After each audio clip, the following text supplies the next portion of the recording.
Creation, நீங்கள் பணம் பண்ணணும் அப்படின்னா, பணம் சம்பாதிக்கணும், பணத்தை பெருக்கணும் அப்படின்னதுன்னா, அந்த எமோஷனை வந்து தலையை சுற்றி எரியணும்.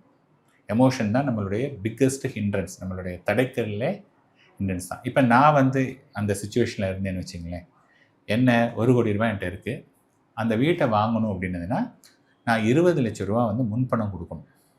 ஓகே, முன்பணம் 20 லட்ச ரூபா கொடுத்துட்டு 80 லட்ச ரூபாய்க்கு நான் லோனுக்கு போகலாம்.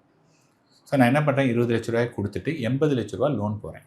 இப்போ 80 லட்ச ரூபா ஒரு 20 வருஷத்துக்குன்னு பார்த்தீங்கன்னா ரஃப்லி around 72,000 will be the EMI. Okay, நான் என்ன பண்ணுறேன்னா அந்த 80 லட்ச ரூபாயை கொண்டு போய் மியூச்சுவல் ஃபண்டில் போட்டுட்டு எஸ்டபிள்யூபின்னு நிறைய சொல்லுவாங்க, சிஸ்டமேட்டிக் விட்ராயல் பிளான். அந்த 80 லட்ச ரூபாயிலேருந்து மாதம் அந்த 72,000 ரூபாயை நான் வந்து எடுத்துக்கிறேன்.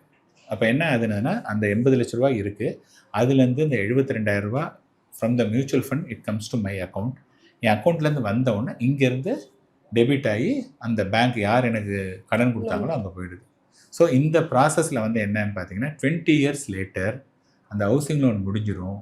எனக்கு அந்த ₹1 கோடி இருந்தது இல்லையா, அந்த ₹1 கோடி எனக்கு திரும்பி வந்துடும். ஓகே, விச் மீன்ஸ் நான் வந்து இந்த வீடை ஃப்ரீயாகவே வாங்கினதா அப்படி எடுத்துக்கலாம், அது ஒரு ஆப்ஷன். ஆர் நான் வந்து 20 வருஷம் அதுக்கு ரெண்ட் பே பண்ணேன், அந்த ரெண்ட் எல்லாம் திருப்பி கொடுத்துட்டாங்க.